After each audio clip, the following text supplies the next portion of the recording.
Hello, good morning बच्चों। कैसे हैं आप? उम्मीद करती हूँ बहुत मौज कर रहे होंगे। त्योहार के दिन है, छुट्टियां भी हैं, तो छुट्टियों में थोड़ी सी पढ़ाई भी कर लेनी चाहिए। इसलिए छोटी छोटी सी वीडियो लेकर आ रही हूँ। कारक और विभक्तियों का कैसे जोड़ हो, उनका मेल कैसे हो, ये मैंने पिछली वीडियो में बताया था। और आज मैं आपको करण कारक और अपादान कारक में अंतर बता रही हूँ। आप ध्यान से देखें। इसके अंतर के कारण ही बच्चे कंफ्यूज रहते हैं कि दोनों में डिफरेंस क्या है। दोनों का सेम चिन्ह है, दोनों का चिन्ह जो है समान है, एक समान देखने में लगता है, फिर भी कुछ ना कुछ डिफरेंस है। वो कैसे, ये नहीं समझ पाते हैं। तो चलो शुरू करते हैं आज की क्लास अरुणा कालिया के साथ। आज मैं लाई हूँ कारक भेद अंतर क्या है। अंतर जानने के लिए आपको देखना पड़ेगा कि करण कारक और अपादान के चिन्ह क्या हैं, उनमें क्या क्या डिफरेंसेस है। तो जल्दी से जानने के लिए लाइक कर दो, अगर अभी तक सब्सक्राइब नहीं किया, ऑल को टच कर दो और साथ में छोटा सा कमेंट जरूर करके बताना कि आपको वीडियो कैसा लगा। तो आज की क्लास शुरू करते हैं अरुणा कालिया के साथ। आज मैं लाई हूँ कारक भेद, जिसमें अंतर क्या है ये बात करेंगे। अंतर जो है करण कारक और अपादान में बताना है। अपादान और करण कारक में सबसे मुख्य भेद यह है कि ये पहले तो ये तीसरे नंबर पर आता है। करण कारक जो है तीसरे नंबर पर आता है, इसलिए ये तृतीय विभक्ति है। क्योंकि ये तीसरे नंबर पर आता है। तीसरे नंबर पर कैसे?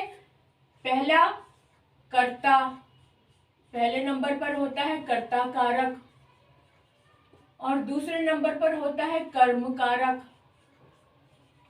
है ना। दूसरे नंबर पर होता है कर्म कारक और तीसरे नंबर पर है करण कारक। और करण कारक तीसरे नंबर पर होने के कारण इसे हम रखेंगे तृतीय विभक्ति में। कौन सी विभक्ति? तृतीय विभक्ति, है ना। प्रथमा विभक्ति, द्वितीय विभक्ति और तीसरे नंबर पर तृतीय विभक्ति। और अपादान पांचवें नंबर पर आता है। पांचवें पर कैसे? एक कर्ता कारक, दूसरे पर कर्म कारक, तीसरे पर करण कारक, है ना। और चौथे पर, फोर्थ नंबर पर आता है संप्रदान। फोर्थ नंबर पर संप्रदान होता है और पांचवें नंबर पर आता है अपादान। पांचवें नंबर पर अपादान कारक है, इसलिए पंचमी, अपादान पंचमी विभक्ति में आता है।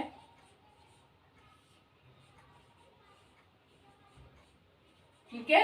इसका जो क्रम है 1 2 3 4 5, ये क्रम बिल्कुल वैसा ही रहता है। इसी क्रम में ही इसे याद किया जाता है, इसलिए ये हम आराम से सीख सकते हैं कि पांचवें नंबर पर अगर अपादान है तो इसकी विभक्ति पंचमी होगी। कर्ता पहले नंबर पर है तो इसलिए इसकी विभक्ति प्रथमा होगी। कर्म दूसरे नंबर पर है इसलिए द्वितीय विभक्ति। करण तीसरे नंबर पर है इसलिए तृतीय विभक्ति। और पांचवें नंबर पर अपादान है इसलिए पंचमी विभक्ति होती है इसके साथ। अब देखते हैं कि चिन्ह क्या है। करण कारक का भी चिन्ह से है, लेकिन ये द्वारा आता है, और ये भी, इसका भी से है, लेकिन ये अलग होने के अर्थ में आता है। अलग होना, है ना। ये अलग होने के अर्थ में आता है और ये से के द्वारा आता है। अब इसकी पहचान कैसे करें कि इस से में और इस से में क्या अंतर है, इसे आप ध्यान से देखें कि पहचान जो है इसमें साधन और साधक, साधन और साधक दोनों साथ साथ रहते हैं। साथ साथ रहते हैं और इसमें साधन और साधक दोनों अलग होते हैं। दोनों अलग होकर कार्य करते हैं, अलग होते हैं। ठीक है, अब उदाहरण भी देख लें कि क्या उदाहरण हम देखें और इसका भी उदाहरण देख लें। इसमें उदाहरण ये है कि जैसे साइकिल से बच्चा साइकिल से बंटी स्कूल जाता है, बंटी स्कूल जाता है। ठीक है, अब यहाँ पर स्कूल से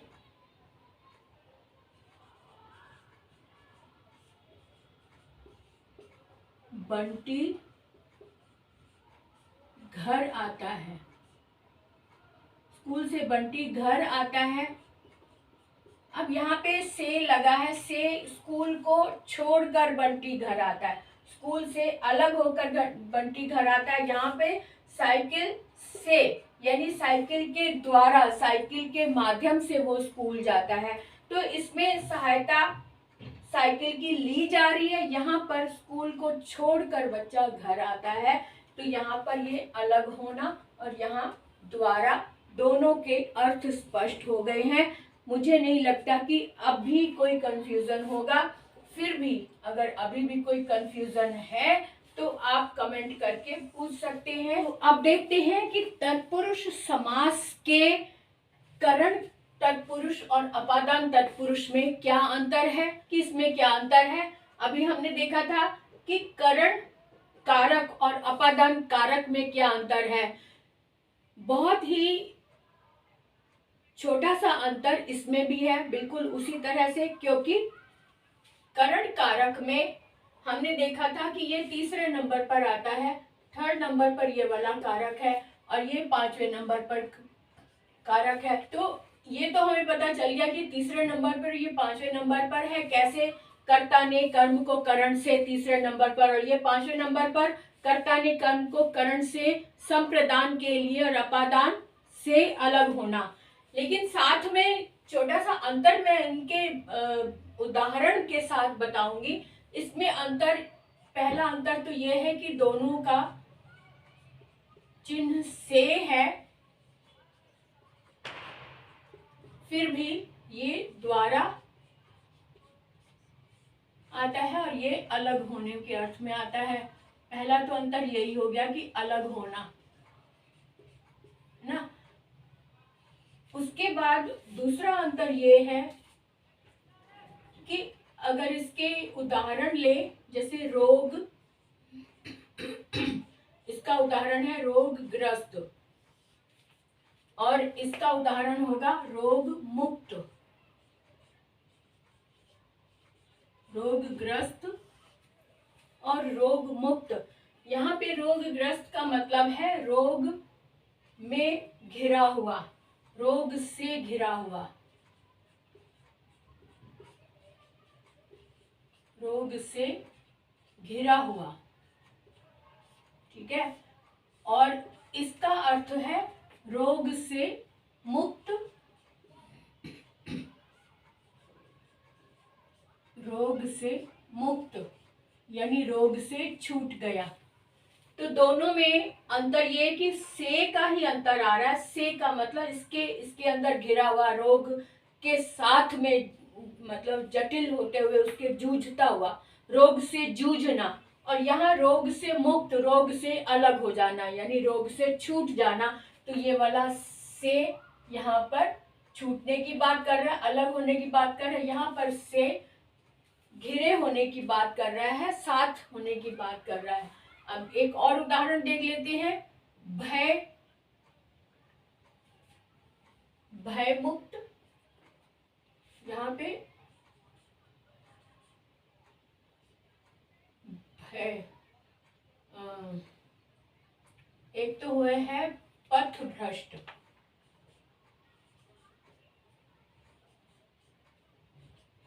ये है पथ भ्रष्ट, पथ से भटका हुआ।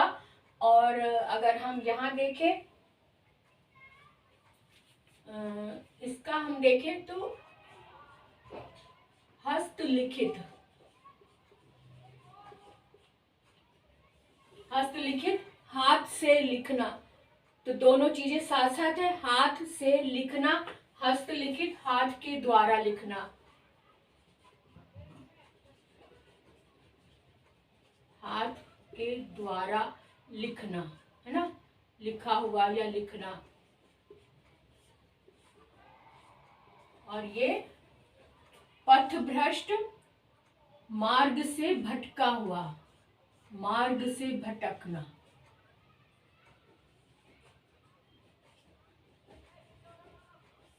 भटका हुआ, तो ये इस तरह से इसका मेन है, यही कारण है कि इसमें से और से अलग होने के बावजूद इसके अर्थ अलग अलग है। यही इसका मेन कारण है, मेन उदाहरण है। और अगर हम इसके समास को अगर देखें तो रोगग्रस्त जो है ये इसका समस्त रूप और ये विग्रह रूप है, ये इसका समस्त रूप और ये इसका विग्रह रूप है। तो विग्रह रूप में यही देखना होता है कि साधन और साधक अलग अलग कार्य कर रहे हैं या फिर साधन और साधक साथ साथ कर रहे हैं। साथ साथ है तो वो करण तत्पुरुष है, अगर अलग अलग है तो वो अपादान तत्पुरुष है। तो बस इतनी सी बात है, इसे आप ध्यान रखें, देखें, समझें और अपने कार्य में संलग्न हो जाए। कमेंट जरूर करें, कमेंट करेंगे तभी तो मुझे पता चलेगा है, या आपके मन में कोई प्रश्न आ रहा है तो वो जरूर पूछें। आज का छोटा सा वीडियो यही समाप्त करके विराम लगाते हैं, आगे की ओर बढ़ते हैं। तब तक के लिए बाय बाय, दीपावली मुबारक हो, हैप्पी दिवाली।